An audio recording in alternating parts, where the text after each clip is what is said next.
Hi everyone, I decided to do my digital identity project using a Prezi, and so here is my Prezi, and I'm going to start going through it. So the first bubble to go through is what I've learned. Um, so let's start there.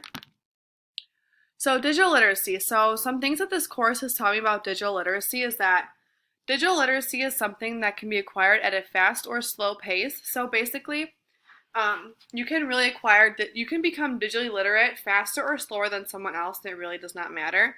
It kind of just is how easy you understand technology and how easy you can understand technology. And there is really nothing wrong with becoming more acquired to technology at a faster rate than anyone else.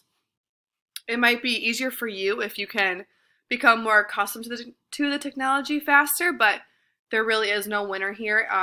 You could go at a faster, slow pace, and there are so many resources available now that it is easy to kind of go at a faster pace because there's so many things available for you to learn off of. I grew up in a time where I've been very accustomed to having my phone in my hand at all times and kind of always looking at it. So I've become very digitally literate at a very fast pace, but someone who is a little bit older than me may not feel that same way, and they may have taken a little bit longer to become digitally literate, and that is totally okay. Another thing that this course has taught me about digital literacy is that it can be done through various mediums and methods. So basically, this means there are so many websites, apps, social media, different apps. There's just so many things in general that are on technology now because almost everything is on technology. So there's so many ways for you to become digitally literate through a blog, a website, a research website, an app. There's really anything. So with all the resources available, there is not one way you can become digitally literate. There are so many different ways, and it can be done through so many different mediums that there really is no right and wrong. And it just really opened my eyes to how many resources we really have and um, how much more available it is for people to get technology and how much easier it is for people to become digitally literate. Another thing this course has taught me is that most teachers may not have digital literacy. Some teachers may be learning alongside with their students and may be learning about new technologies along with their students, and there is absolutely nothing wrong with that.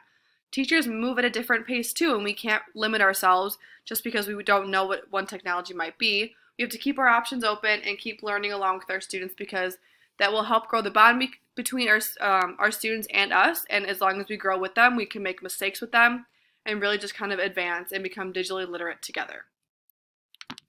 So the next bubble I have is the 5 stages of technology adoption.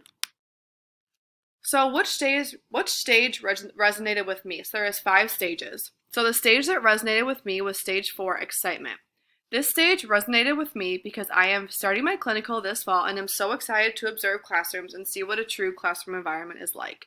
Being a very new future educator, I have so many exciting thoughts and ideas through technology and just in general. I am very excited about the future and what technology may become available as years pass. I am not nervous or in denial about technology. I am excited about it and what it may help my students learn. So basically, this just kind of shows that I am in the excitement stage. I am excited for new tools that may become available, and I'm excited for how I may be able to incorporate them into my classroom. Kind of just going back to that resource and showing you guys. So there is 5 stages. It is denial, bargaining, experimentation, excitement, and acceptance. I believe I am in excitement. Already began thinking of new ways that tools could fit into my lessons while I'm experimenting with it. All the resources that we are able to look at each week, I've been thinking about how that might be available and successful for my own students in the future. So I'm already in that excitement stage, and I'm excited to see what technology may bring us in the future. So yeah, that just means I'm in stage 4. I'm excited about technology. I'm not scared of it, not nervous about it. I'm just really excited to start using it and start showing my future students what they can learn through it. The next bubble we have is broadening my horizons. So what will I do to continue broadening my horizons after this course? Well, I will always be looking for new digital tools that could be helpful in my classroom and for diverse learners. So basically throughout this course, we have looked at so many new resources that I didn't even know existed. So many game websites, just research websites, really anything in general. So I will always be looking for new tools because the more tools I have, the more options I have available for my students that may learn differently. They may learn better with this technology rather than that technology. So I think if I'm just always looking for new digital tools, this could really help my students learn better and find the best way that and be equipped to give my students the resources they need to be the most successful they can be. So that's the first thing I will do to continue to broaden my horizons.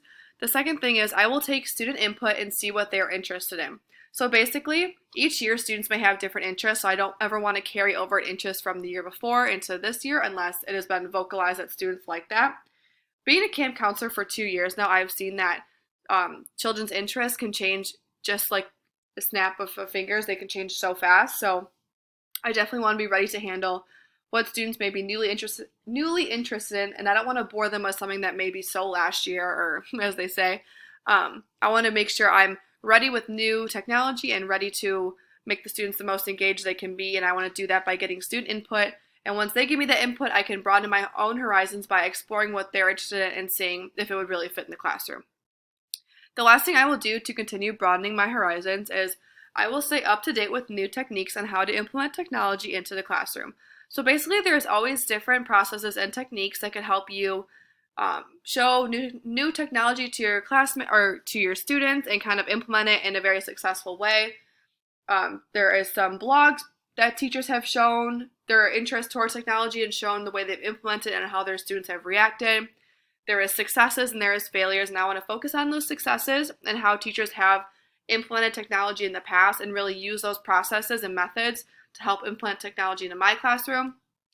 I can always improve as a teacher, and that's why I always want to stay up to date with new techniques, because the more techniques I have to implement technology, the more I am equipped to handle it if some students don't like a certain technology and I would need to bring a new one into the classroom. I want to be ready to do that and ready to give my students the most resources I can. The next bubble we have is my digital approach. So how has this class changed my approach to technology in general and just to my teaching? So by taking this course, I am now aware that technology influences each class and student differently. There are so many different ways that technology can affect your class. It can affect it in a positive or negative way, so I want to make sure that I'm using technology in a positive way and not just as a space filler. I want to use it to help students learn something. And it can also affect each student differently. Some students may love technology and some students may not, so I want to make sure that I am making sure that each student is engaged and making sure that my approach can be altered so that each student has the chance to learn as much as they can and kind of understand the most that they can. So I just want to be aware that technology influences everyone differently, and this class has opened my eyes to that because some students may have the resources and some may not. So I want to make sure that I'm giving students work that they can do with the technology that they have. Another way my approach will be impacted is I will alter my technology approach by making sure I fully account for the resources available in the classroom and at home. Some schools and classrooms have more resources than others, and I want to make sure I am using technology in the best way possible with those resources. I don't want to be overusing my resources. I don't want to be underusing my resources. I want to find the most perfect balance with the resources I have and make sure that I am designing lesson plans that can be done with the resources that I have in front of me. Another important thing to consider is what students have available to them at home. Some students may have their own iPads, some may have their own tablet, their own computer, but some may not have anything like that. So I want to make sure if I'm assigning technology outside of the classroom, that all of the students in my class have their own technology to do so, or else I will need to alter my teaching techniques and teaching take-home stuff, because I don't want to ever send home homework that students may not be able to do just because they don't have the resources. I want to make sure that each student has the most equal experience in my classroom. So this class has really changed my approach because I will never just assign technology just because I assume that each child has it. I want to make sure each child has it, or else I will not assign it. Another way that this class has changed my approach is this class has shown me not to be scared of new technologies and to learn along with your students. So basically, as I said before, it is so okay to learn along with your students, and you never want to be scared of new technologies, because if the teacher is scared of new technologies, then your students might be scared of new technologies, and that is not the best path for them to be taking if you want them to become digitally literate. You want to make sure that they are excited about new technologies and ready to tackle whatever is in front of them. So this class has really altered my approach because, yes, it is always a teacher's concern that they're going to fail, but I've really learned that it is okay to fail and it is okay to learn alongside with your students. And I want to make sure that I am learning alongside with my students because they can teach me so much. So that's just really how my approach has been impacted. I will never be scared of new technologies. I will get student feedback so that if they know how to use that technology, then they can get up and help me and they can help the whole class. So this will really be a collaborative effort, and I am very excited to bring these new technologies to the classroom and see what students can help me with. The last way my approach will be impacted is I will always have fun with it. I will always have fun with technology. If it becomes out of hand, then I will reconsider it and kind of draw back on the technology, but I never want to be nervous when it comes to my classroom. I want to just be a very fun environment where students feel comfortable and ready to look at new technology.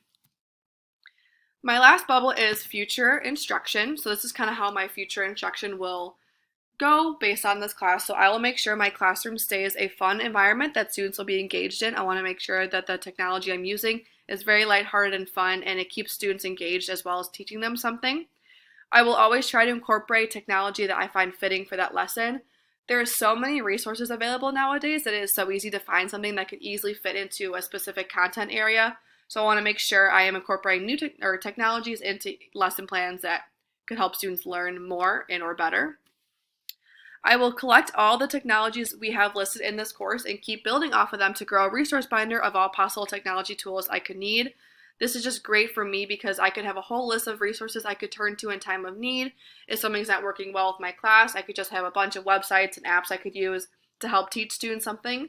And I would be very aware of them and I would know how to use them. So it would just be great to just on the quick implement them into my day and implement them into my classroom.